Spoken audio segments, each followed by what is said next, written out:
7-year-old Dorothy Williams stood in the massive marble lobby of Barton Tech, her tiny hands trembling as she clutched a wrinkled envelope against her bright red dress. The letter inside contained words that would destroy everything Kevin Barton thought he knew about his life. Security guards in crisp maroon uniforms surrounded the small girl, their voices growing louder and more demanding. "You need to leave right now," barked Officer Martinez, reaching for Dorothy's arm. "This is a private building." Dorothy stepped back, her dark eyes wide with fear but determined.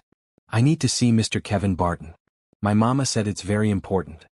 "Listen, kid, Mr. Barton doesn't see anyone without appointments. Especially not children who wander in off the street." The little girl's lower lip quivered, but she held the letter tighter. "Please, sir.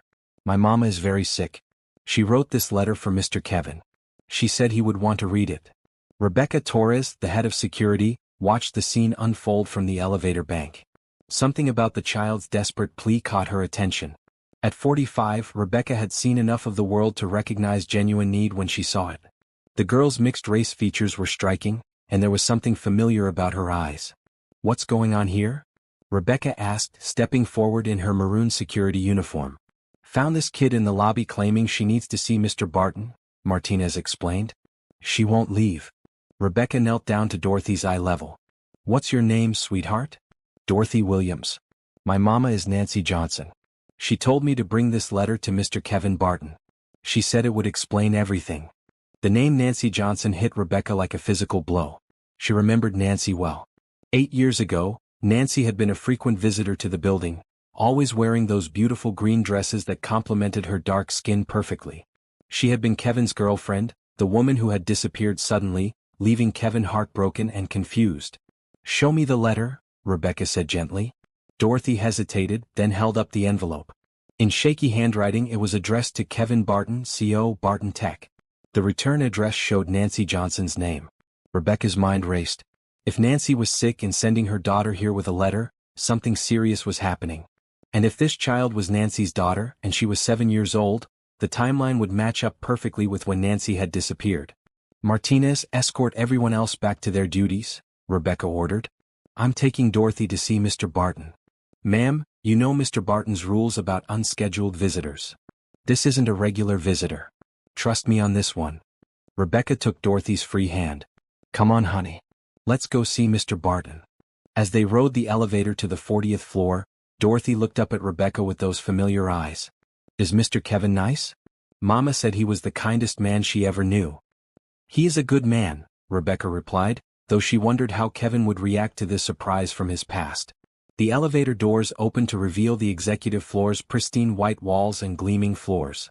Kevin's assistant, Mrs. Patterson, looked up from her desk in surprise. "Rebecca, what's this about?" "Mr. Barton is in back-to-back meetings all day." "This can't wait," Rebecca said firmly. "Tell him Nancy Johnson's daughter is here with a letter." Mrs. Patterson's eyes widened. Everyone who had worked at Barton Tech long enough knew about Nancy Johnson. The beautiful woman who had captured their boss's heart and then vanished without explanation.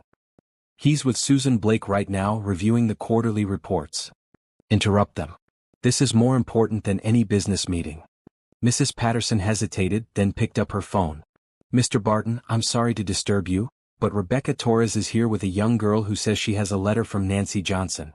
Even through the closed office door, they could hear the sudden silence that fell over the room. "Send them in immediately," came Kevin's voice through the intercom. Dorothy's small hand squeezed Rebecca's as they approached the massive oak doors. "I'm scared," she whispered. "Don't be, sweetheart. Mr. Kevin will help you and your mama. I promise."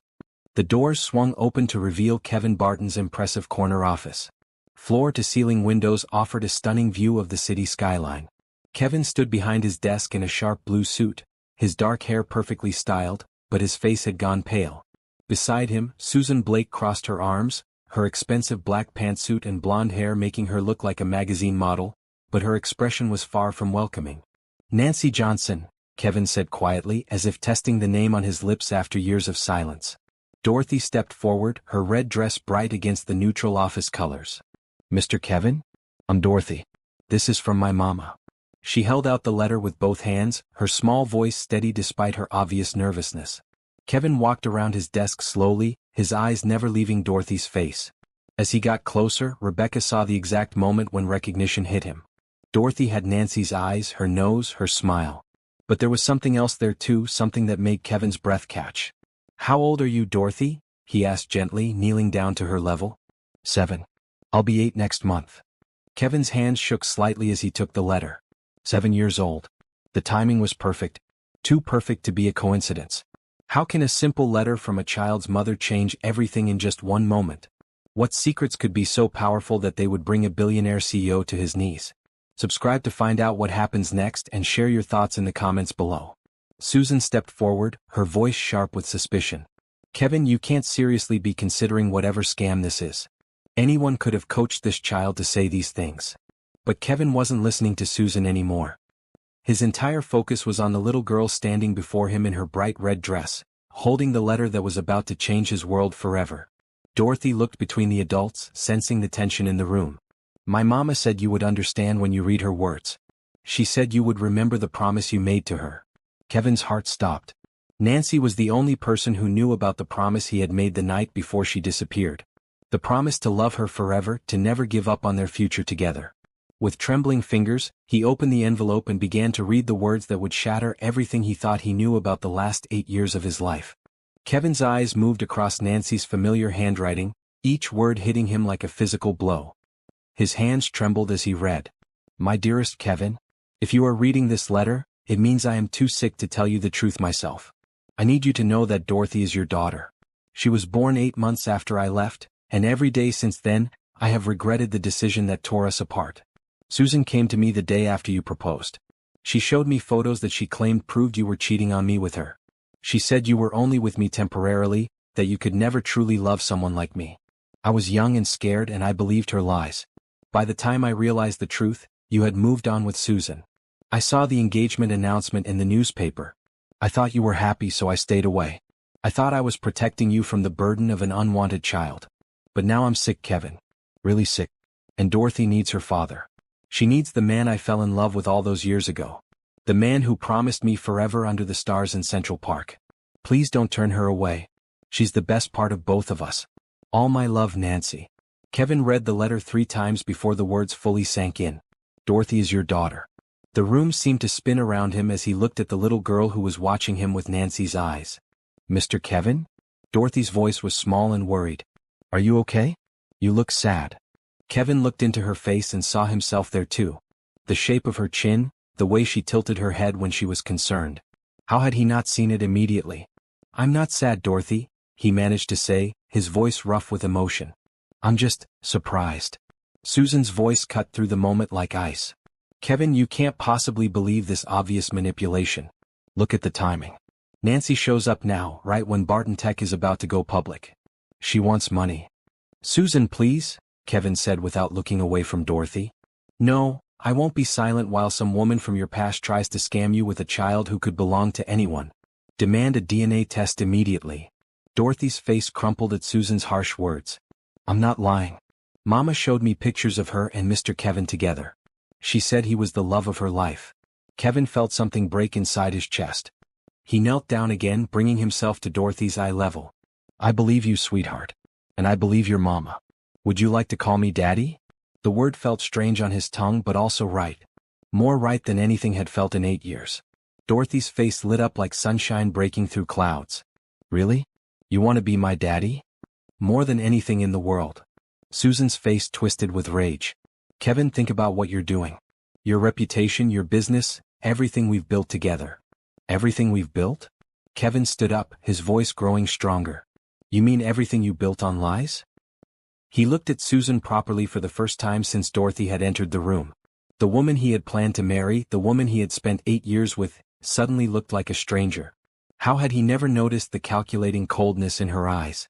"I gave you 8 years of my life," Susan said, her voice rising. "I stood by you when Nancy left. I helped you build this company into what it is today. You helped destroy the best thing that ever happened to me." Rebecca cleared her throat gently. "Mr. Barton, would you like me to take Dorothy down to the cafeteria while you and Miss Blake discuss this privately?" Kevin looked at Dorothy, who was clutching her letter and looking overwhelmed by the adult emotions swirling around her. "That's a good idea. Dorothy, would you like some ice cream while I take care of some business?" Dorothy nodded, but her voice was worried. You'll still be my daddy when I come back? Kevin's heart squeezed tight. I'll always be your daddy from now until forever. That's a promise. As Rebecca led Dorothy out of the office, Kevin heard Susan pacing behind him. 8 years, Kevin. 8 years I've been with you. You can't throw that away for some woman who abandoned you and a child who might not even be yours. Kevin turned around slowly. Nancy didn't abandon me. You drove her away with lies. I protected you. Nancy Johnson was never right for you. She was a secretary, Kevin. A secretary with a high school education who would have held you back from everything you've achieved. She was the woman I loved. The woman I wanted to marry and spend my life with. And look what you have now instead.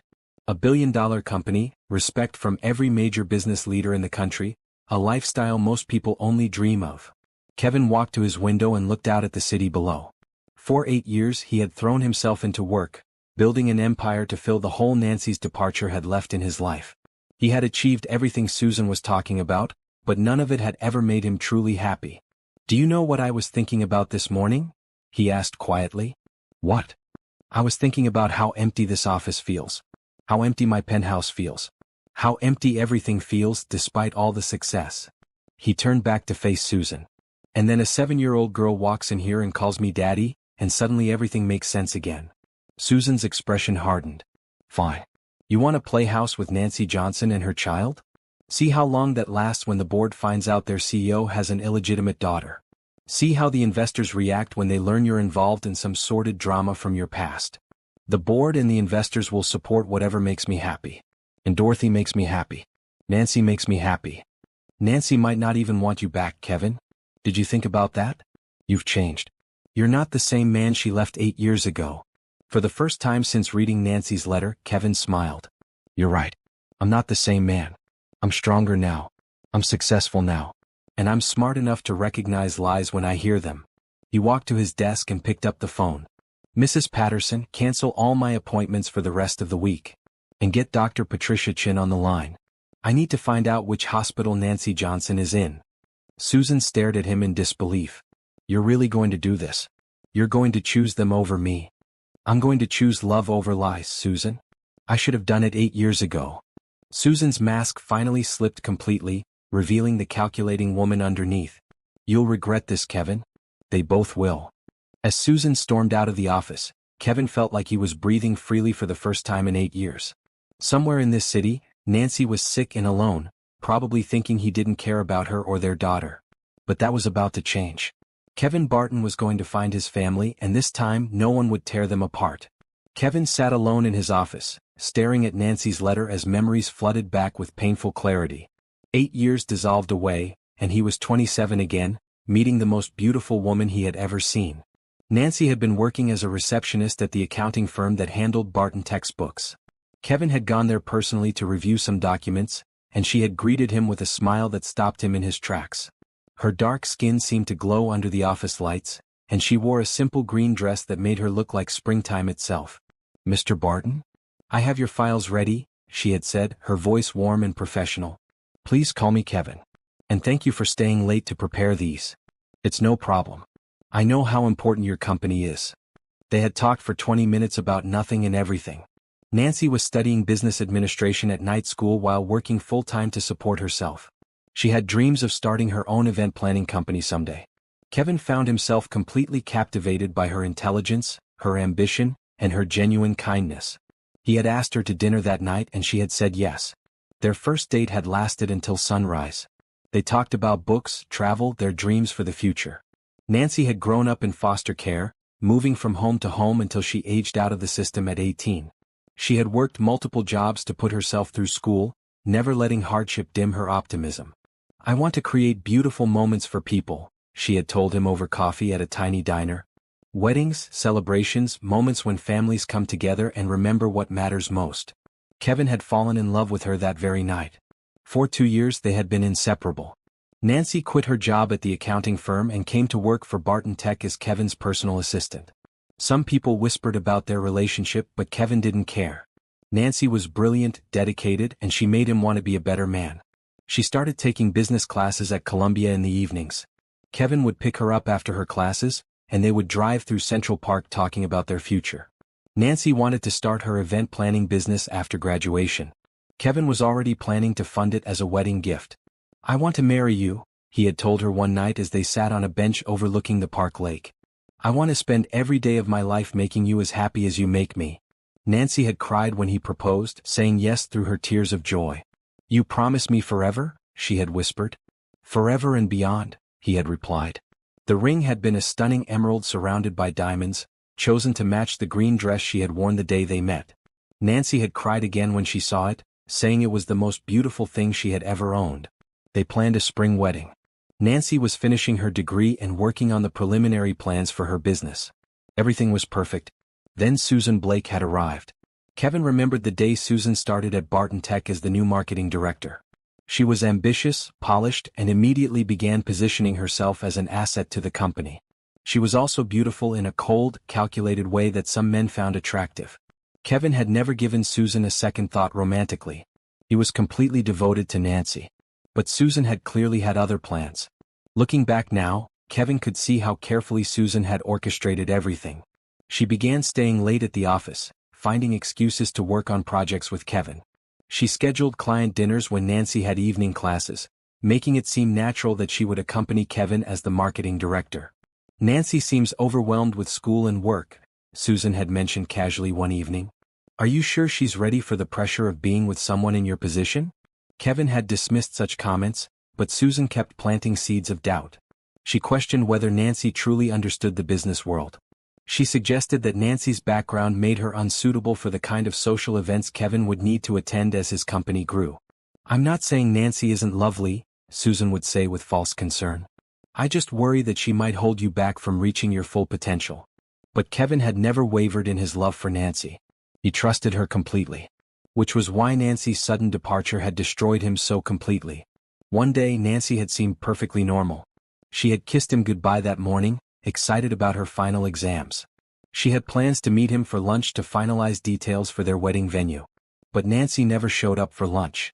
When Kevin went to their apartment that evening, he found her gone. All her clothes, her books, her pictures, everything. The only thing left was the engagement ring on the kitchen counter and a brief note.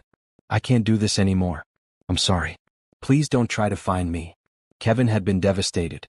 He had hired private investigators, called every friend and contact Nancy had ever mentioned. No one knew where she had gone. It was as if she had simply vanished. 3 months later, when Kevin was still barely functioning, Susan had been there with comfort and support. She helped him get through the worst of his grief, slowly rebuilding his confidence and helping him focus on growing Barton Tech. "You deserve someone who appreciates what you have to offer," Susan had told him. "Someone who won't run away when things get real." Gradually, Kevin had allowed Susan into his life as more than a colleague. She was the opposite of Nancy in every way, sophisticated where Nancy was genuine, calculating where Nancy was spontaneous, cold where Nancy was warm. But she was there, and Nancy was gone, and Kevin had convinced himself that maybe Susan was right. Maybe he needed someone who understood his world. For 8 years, Kevin had buried his love for Nancy and tried to build something with Susan. But it had never felt right. Every anniversary, every holiday, every quiet moment, he found himself thinking about Nancy and wondering what had gone wrong. Now he knew. Susan had shown Nancy those fake photos, had convinced the woman he loved that he was unfaithful. Nancy had been 24 years old, pregnant with his child, and faced with what she thought was proof of his betrayal. Of course she had run. Kevin would have run too.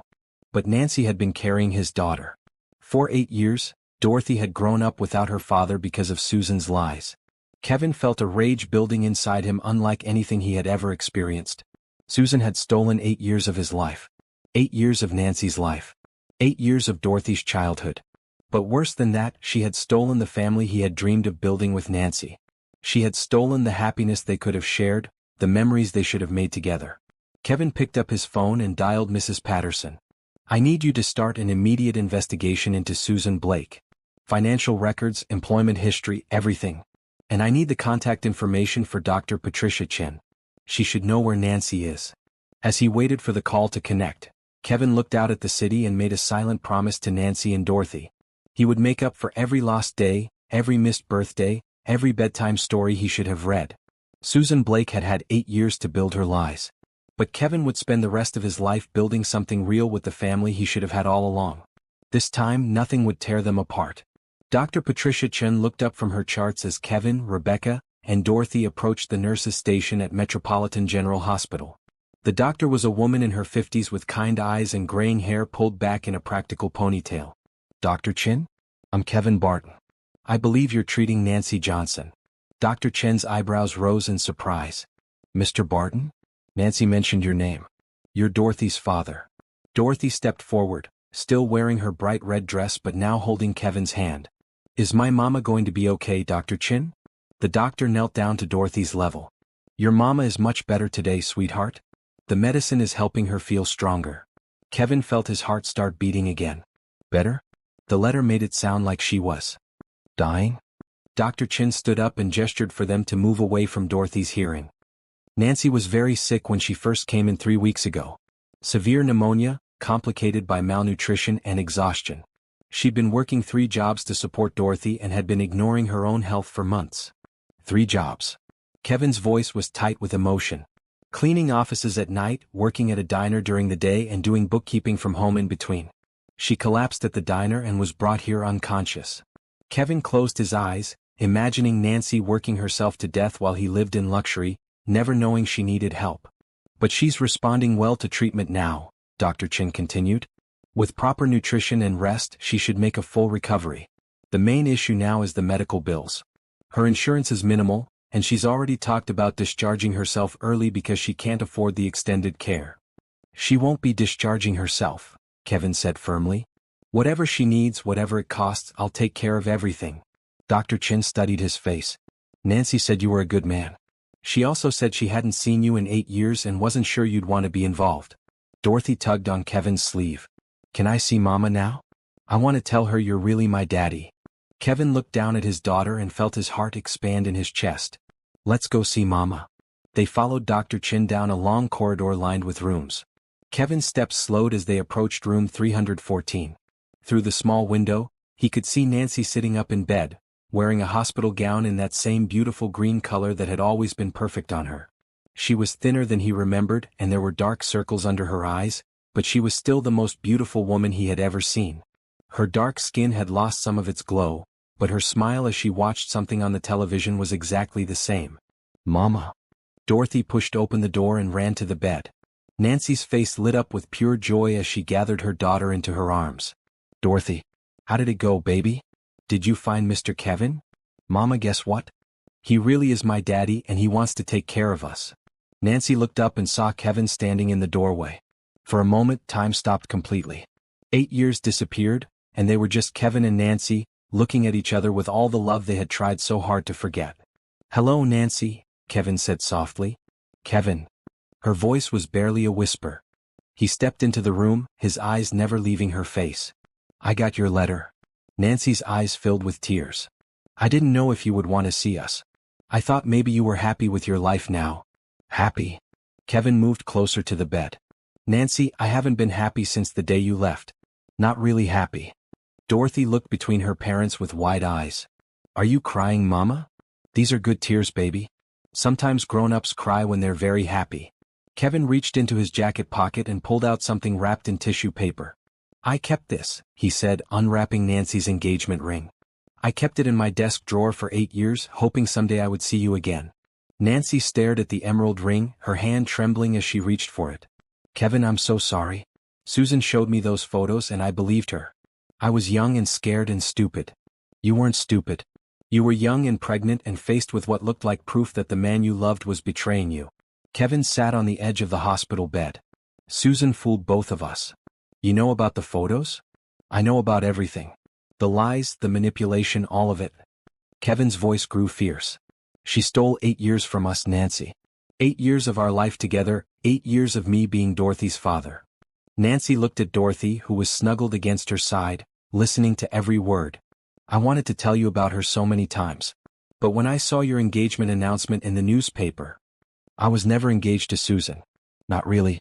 I was just trying to fill the hole you left behind." Dr. Chin cleared her throat from the doorway. "I hate to interrupt, but Nancy needs her rest. You can visit again tomorrow." "Actually," Kevin said, standing up, "I'd like to arrange for Nancy to be transferred to a private room, with the best specialists available. Money is no object." Nancy started to protest.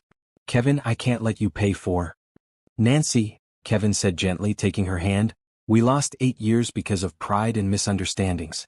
Please don't let pride cost us any more time together. Let me take care of you and Dorothy. Let me be the man I should have been 8 years ago. Nancy looked into his eyes and saw the same love that had first captured her heart all those years ago. Okay, she whispered. Okay. Kevin smiled and slipped the engagement ring onto her finger. It fit perfectly, just like it always had. Daddy, Dorothy said, testing out the word, does this mean we're going to be a family? Kevin looked at his daughter and the woman he had never stopped loving. Yes, sweetheart. We're going to be a family. As they left the hospital that evening, Kevin felt like he was walking on air. Nancy was alive, she was going to be fine, and they had a beautiful daughter together. After 8 years of emptiness, his life suddenly felt complete again. But as they reached the parking garage, Rebecca touched his arm. Mr. Barton, we should talk about Susan. She's not going to give up easily. Kevin's expression hardened. Susan had already cost them 8 years. He would not let her cost them one more day. Then we better be ready for whatever she tries next. The next morning, Kevin arrived at his office to find chaos waiting for him. Susan had clearly been busy overnight. His assistant, Mrs. Patterson, looked frazzled as she handed him a stack of phone messages. Mr. Barton, Miss Blake has been calling board members since 6 this morning. She scheduled an emergency meeting for this afternoon. Kevin flipped through the messages. 3 board members, 2 major investors, and a reporter from the Business Journal had all called before 8 a.m. What is she telling them? I don't know the details, but Mr. Anderson called personally. He said you should call him immediately before the situation gets worse. Kevin dialed Tom Anderson's number. Tom had been his best friend since college and was now Barton Tech's chief operating officer. If anyone would give him straight answers, it would be Tom. Kevin, thank God you called. What the hell is going on? Susan is spreading lies about me. What has she told you? She called at dawn claiming you're having some kind of breakdown. Something about a woman from your past showing up with a child, demanding money. She says you're so emotionally compromised that you're making dangerous financial commitments without board approval. Kevin felt his jaw clench. And you believed her? I don't know what to believe. You disappeared yesterday afternoon without explanation. Susan says you're planning to liquidate company assets to pay for medical bills for people who aren't even family. Tom, the child is my daughter. Nancy didn't leave me 8 years ago because she wanted to. Susan manipulated her into thinking I was cheating. Silence stretched across the phone line. Your daughter? Tom's voice was stunned. Kevin, are you sure? I'm certain. And I need you to help me prove what Susan did. What do you need? Meet me in my office in 20 minutes. And bring Rebecca Torres with you. When Tom and Rebecca arrived, Kevin had already pulled Susan's employment file and was reviewing her background check from 8 years ago. Look at this, Kevin said, spreading documents across his desk. Susan Blake, marketing graduate from NYU, excellent references, no red flags. Rebecca studied the papers. Mr. Barton, with your permission, I'd like to dig deeper into her past. Sometimes people are very good at hiding things. Do it. I want to know everything about Susan Blake from the day she was born. Tom looked uncomfortable. Kevin, even if Susan did manipulate Nancy 8 years ago, that doesn't necessarily mean. Tom, Susan threatened Nancy and Dorothy yesterday. She told me I would regret choosing them over her.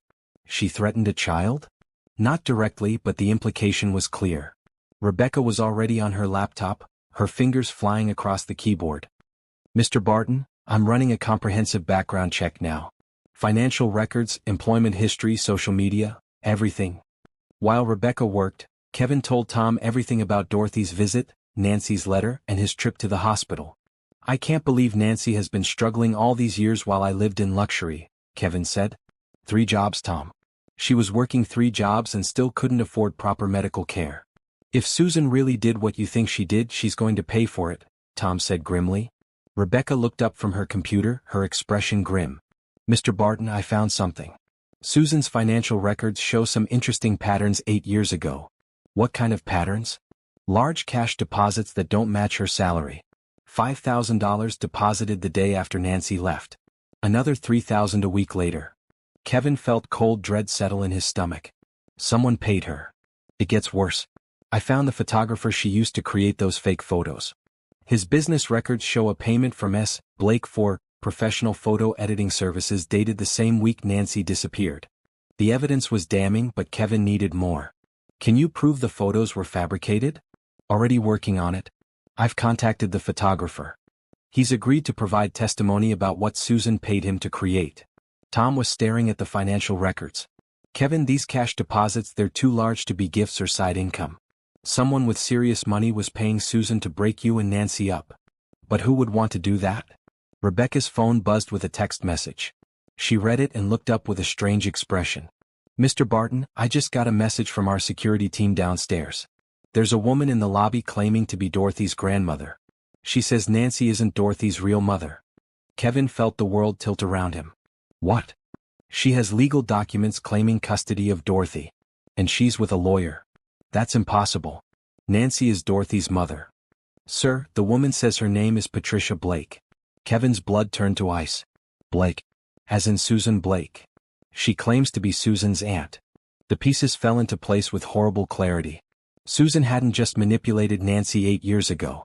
She had been planning something much bigger, something that involved her family and legal documents. Get Dorothy and Nancy on the phone immediately, Kevin ordered. And call our lawyers. If Susan thinks she can steal my daughter after keeping her from me for 8 years, she's about to learn exactly what kind of man she's dealing with. Tom was already dialing the company's legal team. Kevin, if they have legitimate custody documents? They don't. They can't. But that won't stop them from trying to take Dorothy away while they fabricate whatever evidence they need. Rebecca was typing furiously on her laptop. Mr. Barton, I'm pulling everything I can find on Patricia Blake. If she's involved in this scheme, I'll find proof. Kevin's phone rang. The caller ID showed the hospital's main number. Mr. Barton? It was Dr. Chin, and her voice was tense. We have a problem. 2 women just arrived claiming to be Dorothy's family. They have legal papers and they're demanding we release Dorothy to their custody. Don't let them near my daughter. I'm on my way. As Kevin grabbed his jacket, he realized that Susan's games were far from over. She had had all night to plan her next move and she was playing for keeps. But Kevin Barton hadn't built a billion-dollar company by backing down from fights. And he had never had more reason to fight than he did right now. His family was under attack and he would do whatever it took to protect them. Kevin raced through the hospital corridors with Tom and Rebecca close behind him. Dr. Chin met them at the elevator, her face tight with concern. They're still in the lobby, she said. Hospital security is with them, but they're demanding immediate access to Dorothy. The documents look official. Where are Nancy and Dorothy now? Safe in Nancy's room. I've stationed extra security there and told them not to let anyone in without your approval. When they reached the lobby, Kevin saw 2 women arguing loudly with hospital security. The older woman appeared to be in her 60s, wearing an expensive navy suit and carrying herself with the kind of authority that came from money and privilege. The younger woman was clearly a lawyer, her briefcase open and documents spread across the reception desk. I'm Patricia Blake, the older woman was saying in a voice that brooked no argument. That child has been living in poverty with a woman who kidnapped her from our family. We have legal custody. Kevin stepped forward. I'm Kevin Barton, Dorothy's father. What exactly do you think you're doing? Patricia Blake looked him up and down with obvious disdain. Mr. Barton, I'm Susan's aunt. Dorothy is my granddaughter, and she belongs with family who can properly care for her. Dorothy is my daughter and she belongs with her parents. The lawyer, a sharp-faced woman in her 40s, opened her briefcase. Mr. Barton, these documents clearly establish Mrs. Blake's custody rights. The child was abandoned with Nancy Johnson, who has no legal claim to her. Kevin's anger was building, but he kept his voice calm. Nancy Johnson is Dorothy's mother. I have the birth certificate to prove it. A birth certificate that lists father unknown, the lawyer replied smoothly. There's no proof you're the biological father. Then we'll do a DNA test right now. Patricia Blake sniffed dismissively. Convenient. A rich man suddenly claims paternity when it's beneficial to him. Rebecca stepped forward, her security badge clearly visible. Mrs. Blake, can you explain these financial records showing payments to your niece Susan 8 years ago? Payments that coincide exactly with Nancy Johnson's departure from the city? The lawyer's eyes sharpened. Those records are irrelevant to this custody matter. Actually, Tom said, pulling out his phone, they're very relevant. I just spoke with our legal team. Any custody documents obtained through fraud are invalid. Kevin looked at Patricia Blake and saw something familiar in her cold, calculating expression. She had the same look Susan got when her plans were falling apart. Dr. Chen, Kevin said, I'd like to see Dorothy and Nancy now. These ladies can wait here while we sort out their false documents. You can't keep us from our family, Patricia Blake snapped. Watch me. As they walked toward the elevator, Rebecca leaned close to Kevin. Mr. Barton, I found something else. Patricia Blake has been arrested twice for fraud in the past 10 years. Both cases were settled out of court with sealed records. And Susan would have access to her aunt's legal contacts. Exactly. This whole custody claim is probably fabricated. They found Nancy sitting up in her bed, wearing a bright green hospital gown that made her skin glow with returning health. Dorothy was curled up beside her, reading a children's book out loud. Both of them looked up anxiously when Kevin entered. Daddy. Dorothy scrambled off the bed and ran to Kevin. Mama said some mean ladies want to take me away. Kevin picked up his daughter, holding her tight. That's not going to happen, sweetheart. I promise. Nancy's eyes were wide with fear. Kevin, they said I kidnapped Dorothy. They said I'm not her real mother. Nancy, look at me. Kevin sat on the edge of her bed, still holding Dorothy. You are Dorothy's mother. I'm her father. We're her family and nobody is going to change that. But the papers they showed the nurses looked so official. Tom stepped forward. Nancy, I'm Tom Anderson, Kevin's business partner. Our lawyers are already proving those documents are fake. Susan and her aunt are trying to scare you. Dorothy looked up at Kevin with worried eyes. Daddy, why do those ladies want to hurt us? Kevin's heart broke at his daughter's fear. How could Susan involve a 7-year-old child in her twisted schemes? Sometimes, sweetheart, when people are very unhappy with their own lives, they try to hurt other people who are happy. But we're not going to let them hurt our family. Are you going to marry Mama? The innocent question caught Kevin off guard. He looked at Nancy, whose cheeks had turned a beautiful shade of pink. Dorothy, Nancy said gently, Daddy and I need to talk about grown-up things first. But you love each other, right? I can tell by the way you look at each other. Kevin couldn't help but smile. His 7-year-old daughter was remarkably perceptive. Yes, he said, looking directly at Nancy, I love your mama very much. I never stopped loving her. Nancy's eyes filled with tears. I never stopped loving you either. Then you should get married, Dorothy said matter-of-factly. That's what people do when they love each other. Dr. Chin knocked on the door. Mr. Barton? Your lawyers are here and they've brought some interesting information about those custody documents. Kevin's legal team consisted of 3 of the city's best attorneys. The lead lawyer, Michael Roberts, looked grimly satisfied as he entered the room. Mr. Barton, the custody documents are complete fabrications. Patricia Blake has no legal relationship to Dorothy, and her criminal history makes her completely unsuitable for custody even if she did. What about Susan's involvement? We're building a case for harassment, fraud, and conspiracy. The evidence Ms. Torres gathered about the fake photographs 8 years ago, combined with today's custody scam, should be enough to ensure Susan Blake never bothers your family again. Nancy reached for Kevin's hand. Is it really over? Not quite, Michael replied.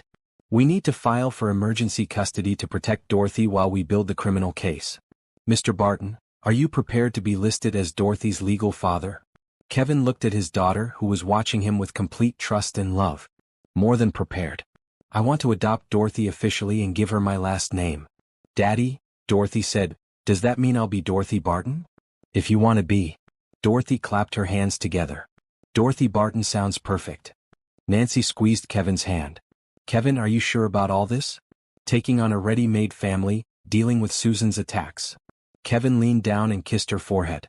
Nancy, 8 years ago I asked you to marry me because I wanted to spend my life with you. Having Dorothy just makes that dream even more perfect. So you'll really marry Mama? Dorothy asked hopefully.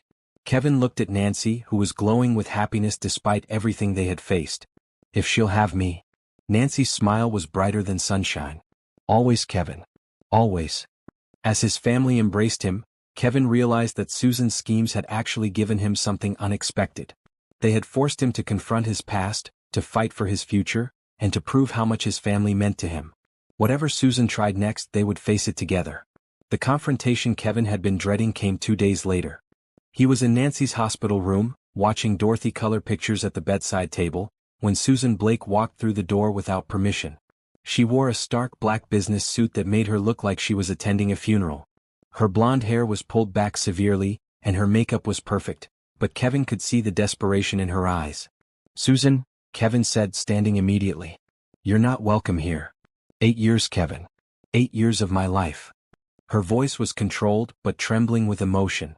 You're going to throw that away for this fantasy? Nancy pulled Dorothy closer, her protective instincts fully activated. Dorothy, sweetheart, why don't you go find Dr. Chen and ask her about the ice cream she promised you? I want to stay with you and Daddy. It's okay, baby.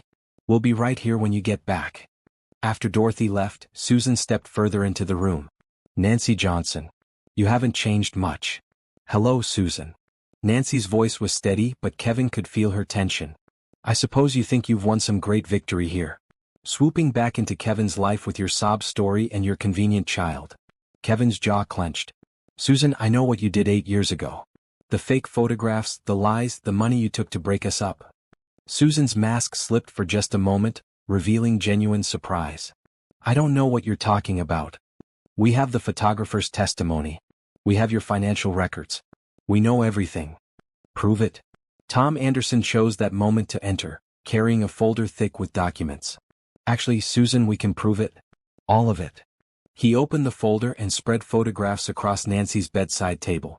The fake photos Susan had used 8 years ago, alongside documentation showing how they had been digitally manipulated. These are the photos you showed Nancy, Tom continued. Our computer forensics team analyzed them. They were created by combining Kevin's image with photos of you from a completely different time and place. Susan's composure began to crack. Those could be fabricated now. Along with the photographer's signed confession? And your Aunt Patricia's criminal record? And the bank records showing payments you received for breaking up Kevin and Nancy? Kevin watched Susan's face as the weight of the evidence settled on her. Who paid you, Susan? Who wanted Nancy and me apart so badly that they hired you to destroy our relationship? For a moment, Susan looked like she might confess everything. Then her expression hardened into familiar calculating coldness. You really want to know the truth, Kevin? Fine. I'll tell you the truth. She turned to Nancy with undisguised hatred. I saved Kevin from making the biggest mistake of his life. You were a secretary, Nancy. A poor little foster kid with nothing to offer a man like Kevin except a pretty face. Susan, Kevin warned. No, let me finish. You want the truth? The truth is that Kevin was never going to be happy with someone like you. You didn't understand his world, his responsibilities, his potential. You would have held him back from everything he's accomplished. Nancy's voice was quiet but strong. And what has he accomplished with you, Susan? Has he been happy? He built a billion-dollar empire. Has he been happy? Nancy repeated. Susan's silence was answer enough. Kevin stepped between the two women. The only mistake I made was spending 8 years with you instead of finding Nancy and Dorothy. You didn't save me from anything, Susan. You stole the best part of my life. And now what? You're going to play house with Nancy and her daughter? What happens when the novelty wears off? When you remember why ambitious men don't marry their secretaries. Dorothy is my daughter, Susan. She's not Nancy's daughter from someone else. She's mine. The words hit Susan like a physical blow. For the first time since Kevin had known her, she looked completely stunned. That's impossible. DNA test confirmed it yesterday.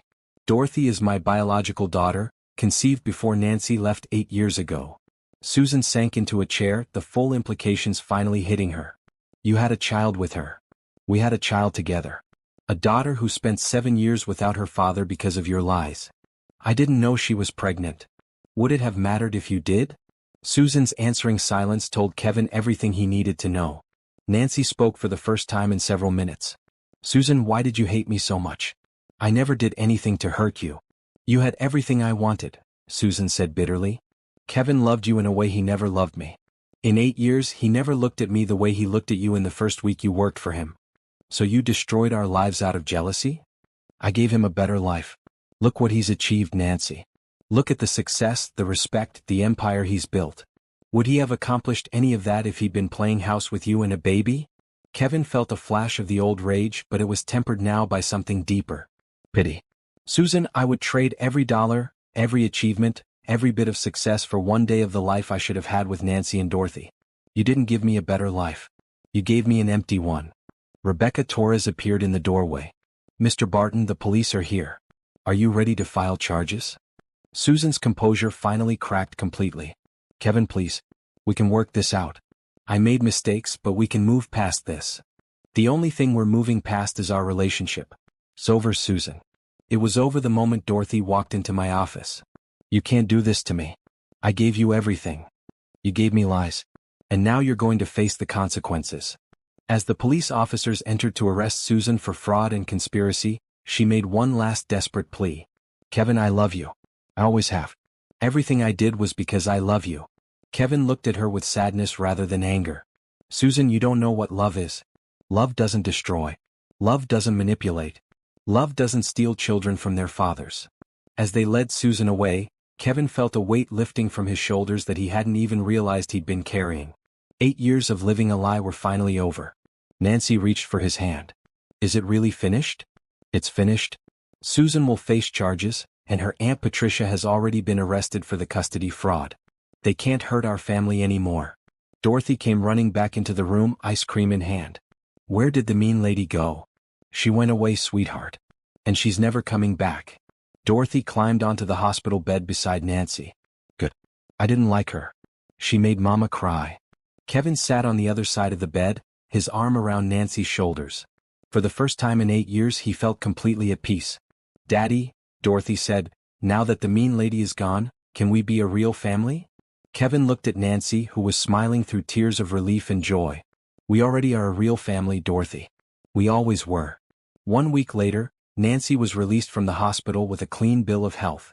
Kevin had arranged for her and Dorothy to stay in his penthouse while they figured out their future together, but first, there was somewhere important he wanted to take them. Where are we going, Daddy? Dorothy asked from the back seat of Kevin's car. She wore a bright blue dress that Kevin had bought for her, and she was practically bouncing with excitement. It's a surprise, Kevin said, glancing in the rearview mirror at his daughter's eager face. Nancy, sitting beside him in a beautiful green dress that reminded him of the day they met, reached over and squeezed his hand. Kevin, you've already done so much for us. The medical bills, the clothes, letting us stay with you. Nancy, you and Dorothy are my family. I want to do these things. But the penthouse is so fancy. Dorothy's going to break something expensive. Kevin laughed. Then we'll buy something new. Nancy, I want you both to be comfortable in my home. Our home. They drove through Central Park, past the lake where Kevin had proposed 8 years ago. Dorothy pressed her face to the window, watching the joggers and families enjoying the sunny afternoon. The park is so pretty, she said. Can we have a picnic here sometime? Anytime you want, sweetheart. Kevin pulled into the parking area near the children's playground. Dorothy gasped with delight when she saw the swings and slides. Is this the surprise? Can I play? Of course you can play. But first, there's something I want to show you and Mama. He led them to a bench overlooking the lake, the same bench where he had proposed to Nancy. The afternoon sun sparkled on the water, and families with children played nearby. This is where I asked your Mama to marry me, Kevin told Dorothy. Dorothy looked between her parents with wide eyes. Really? What did Mama say? She said yes, Nancy said softly, her eyes bright with unshed tears. And then what happened? Kevin and Nancy exchanged glances. How do you explain to a 7-year-old that their love story was interrupted by lies and manipulation? Sometimes, Kevin said carefully, grown-ups make mistakes. Mama and I got separated for a while, but we never stopped loving each other. And now you're back together forever? Forever, Kevin confirmed. Dorothy clapped her hands. This is the best surprise ever. Actually, Kevin said, pulling a small velvet box from his jacket pocket, this is the surprise. Nancy's breath caught as she recognized the ring box. Kevin, what are you doing? Kevin got down on one knee beside the bench just as he had 8 years ago. Dorothy squealed with excitement, drawing the attention of other families nearby. Nancy Johnson, Kevin said, his voice strong and clear, 8 years ago I asked you to marry me in this exact spot. I'm asking again. Will you be my wife? Will you let me be Dorothy's father? Will you let me spend the rest of my life making up for the time we lost? Nancy was crying now, happy tears that sparkled in the sunlight. Yes, Kevin. Yes to everything. Kevin slipped the emerald ring onto her finger for the second time, and this time he knew nothing would ever take it away again. Dorothy threw herself into their embrace. Are we really going to be a family now? We already are a family, Nancy said, kissing her daughter's forehead. Now we're just making it official. Can I be in the wedding? Kevin laughed. Dorothy, you're going to be the most important person in the wedding. More important than the bride and groom? Well, maybe not more important, but just as important. As they sat on the bench, watching the sun set over the lake, Kevin felt a sense of completeness he hadn't experienced in 8 years. Nancy was warm and solid beside him, Dorothy was chattering excitedly about wedding plans, and the ring was finally back where it belonged. Kevin, Nancy said quietly. I need to tell you something. What is it? I'm scared. Not about marrying you but about everything else. Your world, your lifestyle, the media attention when they find out about us. Kevin turned to face her fully. Nancy, what are you afraid of specifically? I'm afraid I won't fit in. I'm afraid people will think I'm just after your money. I'm afraid Dorothy will be overwhelmed by all the changes. Look at me, Kevin said, taking her hands in his. I fell in love with you when you were a secretary and I was nobody special. I love you for who you are, not for how you fit into my world. And anyone who has a problem with that can find somewhere else to be. But what about Dorothy? She's used to a simple life. She's never had money or fancy things. Dorothy looked up from where she had been chasing a butterfly. Mama, are you worried about me? A little baby. Daddy's life is very different from ours. Dorothy came back to the bench and climbed onto Kevin's lap. Daddy, will you still love me if I break something in your fancy house? Dorothy, I will love you no matter what you do. You could break everything I own and I would just be happy you're there to break it. See, Mama? Daddy loves us no matter what. Nancy smiled through her tears. When did you get so wise? I learned it from you, Dorothy said seriously. You always told me that the people who really love you won't care if you make mistakes. Kevin felt his heart swell with pride for his daughter's wisdom and Nancy's parenting. Nancy, he said, we'll take everything slowly. If Dorothy wants to stay in public school, she can.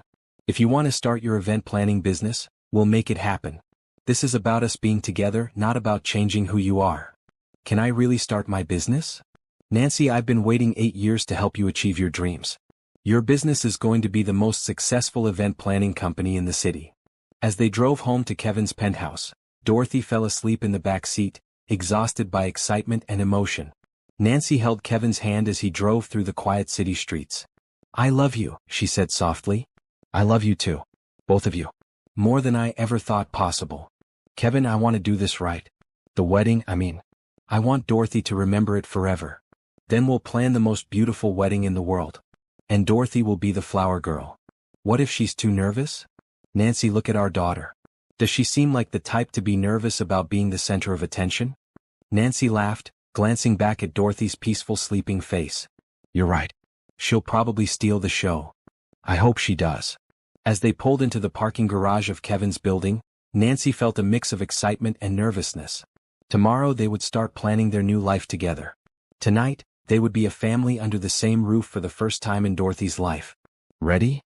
Kevin asked, gently shaking Dorothy awake. Ready, Nancy said, and for the first time in 8 years she truly meant it.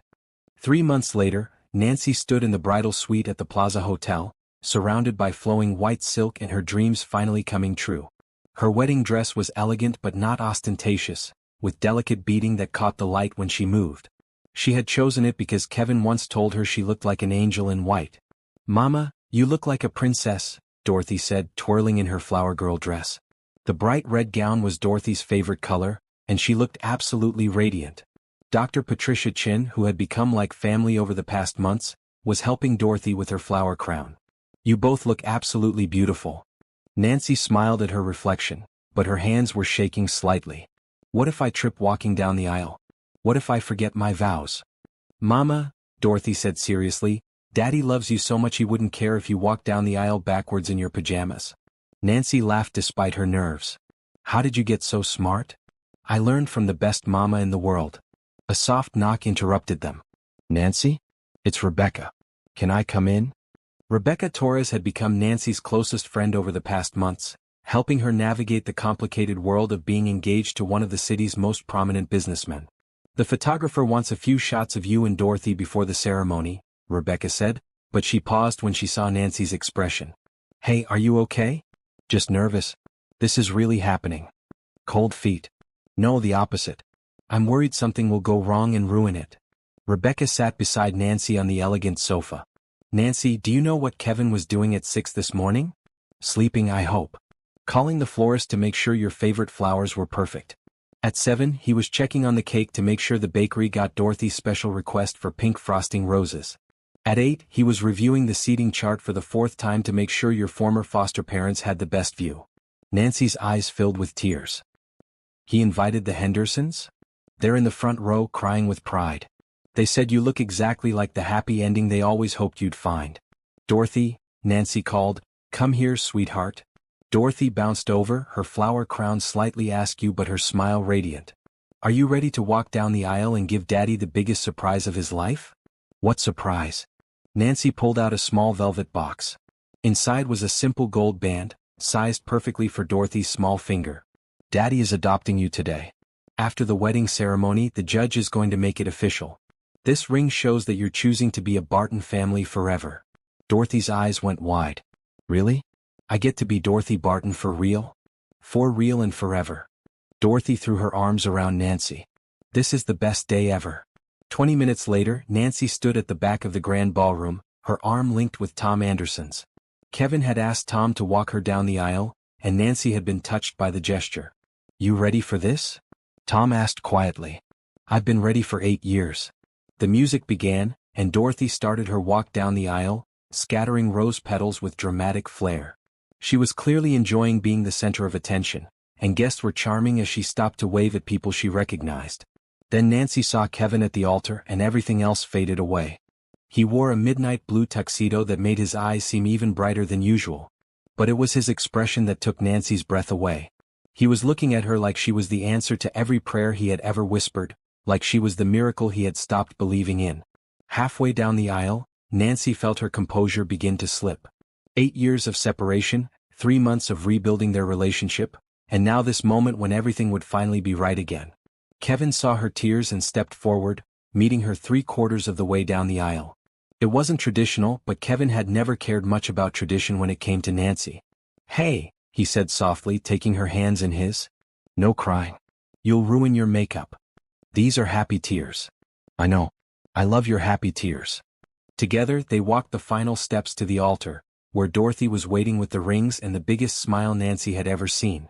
Dearly beloved, the minister began, we are gathered here today to witness the union of Kevin and Nancy, and to celebrate a love that has endured separation, overcome obstacles, and brought together a beautiful family. Nancy barely heard the traditional words. She was focused entirely on Kevin's face, on the love and promise she saw there, on the knowledge that this time, nothing would tear them apart.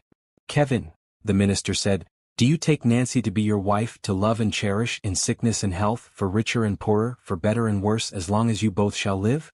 I do, Kevin said, his voice strong and sure. I always have and I always will. Nancy, do you take Kevin to be your husband, to love and cherish in sickness and health, for richer and poorer, for better and worse, as long as you both shall live? I do, Nancy whispered, then louder, I do. Dorothy stepped forward with the rings, performing her duties with the seriousness of someone handling crown jewels. With this ring, Kevin said, slipping the wedding band beside Nancy's engagement ring, I promise to love you every day for the rest of my life. With this ring, Nancy said, her voice steady now, I promise to love you through everything life brings us for the rest of my life. By the power vested in me, I now pronounce you husband and wife. Kevin, you may kiss your bride. Kevin cupped Nancy's face in his hands and kissed her with 8 years of longing and a lifetime of love. The guests erupted in applause, but Nancy only heard the sound of her own heartbeat and Dorothy's excited squealing. And now, the minister said with a smile, we have one more very special ceremony. Judge Morrison stepped forward, and Dorothy's adoption ceremony began. It was simple but profound, the legal recognition of what everyone already knew. Dorothy belonged with Kevin and Nancy, and they belonged together as a family.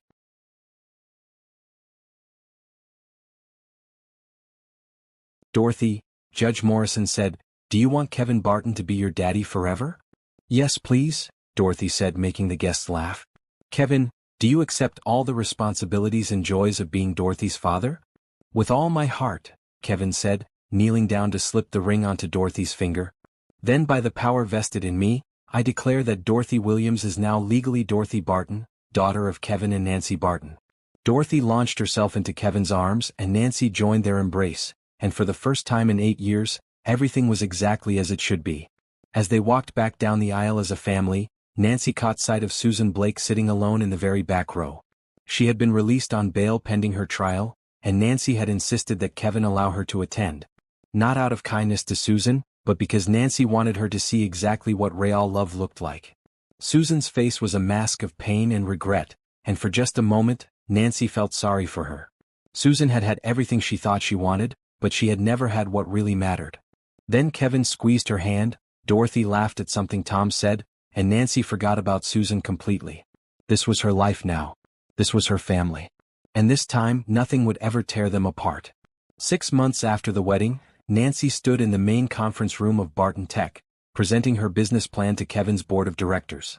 She wore a sharp emerald green suit that Kevin had given her for luck, and her confidence had grown tremendously over the past months. Johnson Barton Events has secured contracts for 12 major corporate events this quarter, she said, clicking to the next slide of her presentation. Our profit margins exceed industry standards, and client satisfaction ratings are at 98%. Kevin watched from the back of the room, his heart swelling with pride. Nancy had built her event planning business from nothing into one of the city's most sought-after companies. She was brilliant, hardworking, and completely in her element. "Mrs. Barton," said board member Helen Morrison, "your success is impressive, but we're curious about potential conflicts of interest, given your relationship to our CEO." Nancy's smile was calm and professional. "Ms. Morrison, Johnson Barton Events operates independently of Barton Tech. We have our own offices, our own clients, and our own profit structure." Kevin recused himself from any board decisions regarding our contract with Barton Tech. "And if someone suggests you only succeed because of your marriage? Then I'd point them to our client testimonials, our financial records, and our industry awards. Success speaks for itself." The board members exchanged approving glances. Nancy had won them over completely. After the meeting, Kevin walked Nancy to her car in the parking garage. "I'm so proud of you," he said, pulling her into his arms. "You were magnificent in there. I was terrified. You didn't show it. You looked like you belonged in that boardroom." Nancy laughed. "That's because I do belong there. It just took me a while to believe it." They were interrupted by the sound of running footsteps. Dorothy came racing across the parking garage, still wearing her school uniform but with her backpack flying behind her. "Mama. Daddy. Guess what happened at school today?" "What happened, sweetheart?" Nancy asked, kneeling down to catch her daughter. "Mrs. Patterson asked me to read my essay about families to the whole class, and everyone clapped, and Tommy Martinez said I have the best parents ever." Kevin felt that familiar warmth in his chest that came whenever Dorothy talked about their family. "What did you write about?" "I wrote about how sometimes families get lost and then find each other again. And how love is stronger than anything that tries to break it apart." Nancy's eyes filled with tears. "Dorothy, that's beautiful. Can we go get ice cream to celebrate?" "Celebrate what?" Kevin asked. "Mama's business meeting and me reading my essay, and us being the happiest family in the world." As they drove to Dorothy's favorite ice cream shop, Kevin reflected on how much their lives had changed in less than a year. Nancy's business was thriving, Dorothy was excelling in her new private school, and Kevin had never been happier both personally and professionally. "Kevin," Nancy said quietly while Dorothy was deciding between chocolate and strawberry ice cream, "I have something to tell you." "What's that?" "Dr. Chin called with my test results today." Kevin felt a momentary flash of concern. "Is everything okay?" Nancy's smile was radiant. "Everything is perfect. We're going to have a baby." Kevin stared at her for a moment, processing the words. "A baby? Really? Really?" Kevin swept Nancy into his arms, spinning her around the ice cream shop while other customers stared and smiled. "Daddy, what's wrong?" Dorothy asked, running over with her ice cream cone. "Nothing's wrong, sweetheart. Something wonderful is happening. You're going to be a big sister." Dorothy's eyes went wide. "Really? I'm getting a baby brother or sister?" "In about 7 months," Nancy said. Dorothy squealed with excitement, nearly dropping her ice cream. "This is the best day ever. Can I help name the baby? Can I teach it how to read? Will it sleep in my room?" "Slow down," Kevin laughed. "We have plenty of time to figure all that out." That night, after Dorothy had finally fallen asleep from exhaustion and excitement, Kevin and Nancy sat on the balcony of their penthouse, looking out over the city lights. "Are you happy about the baby?" Nancy asked, curled up against Kevin's side.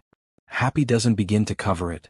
Nancy, a year ago I thought my life was complete as it was. Now I can't imagine how I ever thought that was enough. Do you think Dorothy will really be okay with sharing our attention?" "Are you kidding? She's going to be the world's most devoted big sister. She'll probably try to do the baby's homework for it." Nancy laughed. "You're probably right." They sat in comfortable silence for a while, watching the city sparkle below them. "Kevin," Nancy said eventually, "do you ever think about Susan? About what she's doing now?" Kevin considered the question. Susan had been sentenced to 2 years in prison for fraud and conspiracy. Her Aunt Patricia had received a similar sentence. The trials had been difficult, but they had also provided closure. Sometimes, he said honestly. Mostly I feel sorry for her. She had so much, but she was never able to appreciate it because she was always scheming for more. Do you think she'll ever find happiness? I hope so. But she'll have to learn what love really means first. And what does love really mean? Kevin pulled Nancy closer. Love means putting someone else's happiness before your own. Love means building up instead of tearing down. Love means choosing each other every day even when it's not easy. Love means never giving up even when everything seems impossible. Love means forgiveness and second chances and believing in forever. Nancy tilted her face up to kiss him. I love you, Kevin Barton. I love you too, Nancy Barton. And I love Dorothy, and I love the baby we're going to have, and I love the life we're building together. Even when Dorothy decides to redecorate the living room with finger paints? Especially then. As they went inside to check on Dorothy one more time before bed, Kevin felt a deep sense of gratitude for the journey that had brought them to this moment. The pain of their separation had been real, but it had also made them stronger. They appreciated each other more, fought for their relationship harder, and never took their happiness for granted. Dorothy was fast asleep, clutching the stuffed elephant Kevin had bought her the day after their first meeting. Her face was peaceful and happy, the face of a child who knew she was completely loved and protected. Sweet dreams, baby girl, Nancy whispered, tucking the blankets around their daughter. Sweet dreams, Dorothy, Kevin added. Dream about being the best big sister in the world. As they walked to their own bedroom, hand in hand, Kevin realized that this was what he had been searching for his entire life without knowing it. Not success or wealth or recognition, but this simple, profound joy of being exactly where he belonged with exactly the right people, building exactly the right life. Outside their window, the city continued its endless cycle of lights and movement, but inside their home, everything was peaceful and perfect and exactly as it should be. And for the first time in 8 years, Kevin Barton went to sleep knowing that he would wake up tomorrow morning with everything he had ever dreamed of still right there beside him. Their love story had begun with a simple greeting and a green dress. It had been interrupted by lies and manipulation and years of separation. But it had survived because real love always finds a way. And this time it would last forever. What started with a child's letter had become the foundation of a love that would span generations. Dorothy would grow up knowing that love conquers all, that families can heal from anything, and that sometimes the best stories have the longest waits for their happy endings. Can love really overcome years of separation, lies, and manipulation to bring a family together? Subscribe and share your thoughts about second chances and the power of true love in the comments below. Your engagement helps us create more stories about hope, healing, and the courage to fight for what matters most. As Kevin drifted off to sleep with his wife in his arms and their daughter safe down the hall, he smiled at the thought of the future they would build together. A future filled with birthday parties Nancy would plan, business successes they would celebrate together, and quiet moments when they would remember how close they came to losing it all. But they hadn't lost it. They had found each other again, stronger and wiser and more grateful than ever. And that, Kevin thought as sleep finally claimed him, was the greatest success story of all.